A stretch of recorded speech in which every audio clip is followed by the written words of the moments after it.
Ayatollah खामनाई साहब की शहादत, ऐसे होते हैं लीडर।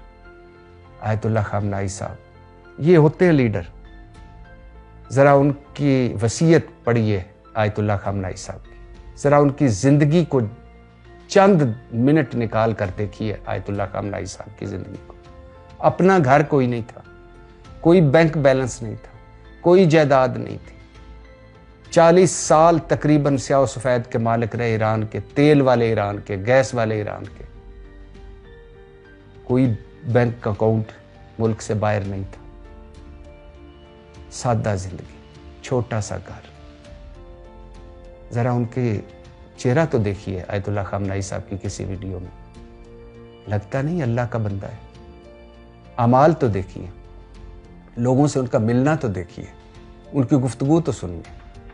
कोई सरे महल नहीं निकला, कोई एवन फील्ड फ्लैट नहीं बनाया, कोई उनकी मनी ट्रेल गुम नहीं हुई, कोई उन्होंने कौम से झूठ नहीं बोले। जनाब स्पीकर, मेरी ये जो अपार्टमेंट्स है, इसके एक एक जरिए का मैं जवाब दूंगा, एक एक जरिए का मैं हिसाब दूंगा। और फिर कहा कि ये तो मेरा सियासी बयान था, मेरी बैरून मुल्क या अंदरून मुल्क कोई जायदाद नहीं। और फिर खुद ही पौने अरब की जायदाद डिक्लेयर की, सरे महल लिया, बेच दिया। 35 अरब जाली accounts, money laundering, TT scandal, कुछ भी नहीं। 4 बच्चे 2 बेटियां, जरा उनकी देख लीजिए, उनकी जिंदगियां कैसी हैं। और ना सिर्फ उसी अपने छोटे से घर में रहे, कोई जद्दा नहीं भागे मुश्किल वक्त में। परवेज मुशर्रफ साहब का मार्शल्लाह से बड़ा मार्शल्लाह है इस वक्त जो ट्रंप साहब और इसराइल ने पूरी दुनिया पर लगाया हुआ है। जद्दा नहीं भागे, किसी मुल्क जा सकते थे, रूस तो जा ही सकते थे। लंदन नहीं गए, प्लेटलेट्स नहीं गिरे, अदालतों में दरखास्त नहीं की कि मैं सीनियर सिटीजन हूं, मुझे माफ किया जाए।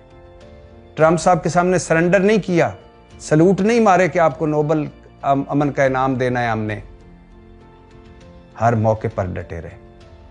और फिर जब मुश्किल वक्त आन पहुंचा तो सारे कमांडर उनके इर्द गिर्द इकट्ठे हुए, सारी फैमिली इकट्ठी हुई और कहा कि अब आप उनका हदफ अव्वल है, हमला होना है।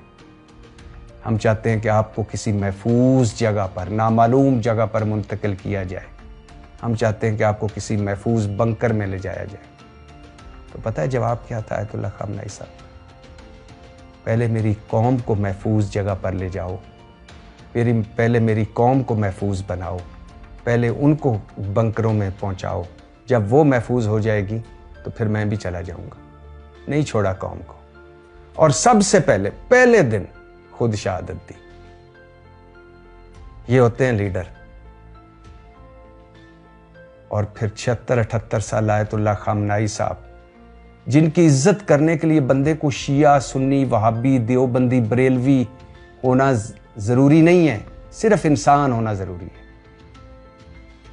हर वो शख्स जिसमें रत्ती भर भी शऊर है वो सलूट मारेगा आयतुल्लाह खामनाई साहब कि क्या आपने जिंदगी गुजारी, क्या आपने कौम को लीड किया, क्या आपने मुल्क के लिए जान तक दे दी, बच्चों की, अहलो अयाल की, फ्रंट से लीड किया।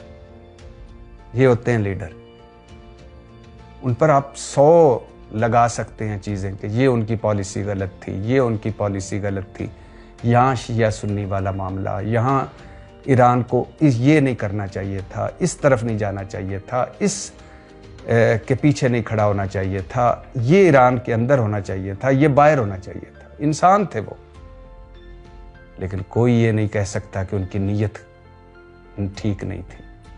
कोई ये नहीं कह सकता कि उन्होंने जानबूझकर ये सब किया हो।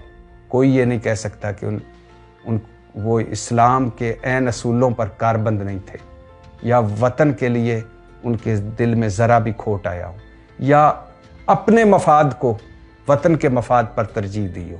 कोई नहीं कह सकता। वो आज वहाँ हैं जहाँ हम सब ने जाना है।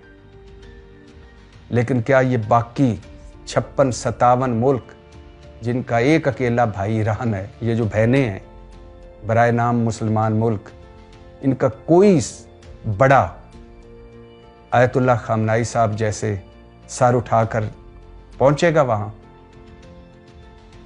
एंड तो सद्दाम का भी हुआ, एंड तो कजाफी साहब का भी हुआ, एंड तो बशार अल असद साहब का भी हुआ, एंड तो यमन और लबनान में भी हुए, एंड तो इराक में भी कई हुए, एंड तो ईरान में भी कई हुए।